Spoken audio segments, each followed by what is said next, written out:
আল্লাহ রাব্বুল আলামিন সূরাতুল বাকারার ভিতরে বলেন, আল্লাহু ওয়ালিয়ুল্লাযীনা আমানু ইউখরিজুহুম মিনাজ যুলুমাতি ইলান নূর আল্লাযীনা কাফারু আউলিয়াউহুমুত তাগুত ইউখরিজুনাহুম মিনান إلى الظلمات أولئك أصحاب النار هم فيها خالدون মহান রব্বুল আলামিন বলেন, মুমিনদের অভিভাবক হচ্ছেন আল্লাহ।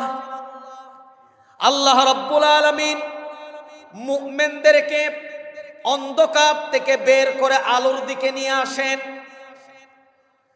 আর যারা কুফর অবলম্বন করে, শিরকি কার্যকলাপ অবলম্বন করে, ইহুদি খ্রিস্টানদের সংস্কৃতিতে যারা উদযাপনে মেতে ওঠে, তাদের অভিভাবক হলো শয়তান।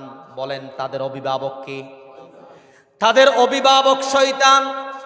আর শয়তানের কাজ হচ্ছে তাদেরকে আলো থেকে অন্ধকারের দিকে নিয়ে যাওয়া। আলো থেকে অন্ধকারের দিকে নিয়ে গিয়ে শয়তান তাদেরকে জাহান্নামের দিকে নিয়ে যায়।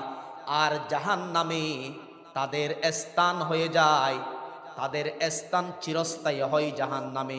হুম ফিহা খালিদুন। এই আয়াত থেকে আমরা জানলাম 31 নাইট উদযাপন করা খ্রিস্টানদের কাজ, শয়তানের কাজ। সুতরাং যে মুসলিম নারী পুরুষ 31শে ডিসেম্বর রাতে 31 নাইট উদযাপনে লিপ্ত হয়, শয়তানকে খুশি করে, শয়তান সবাইকে জাহান্নামে নিয়ে যায়। নাউজুবিল্লাহ পড়েন।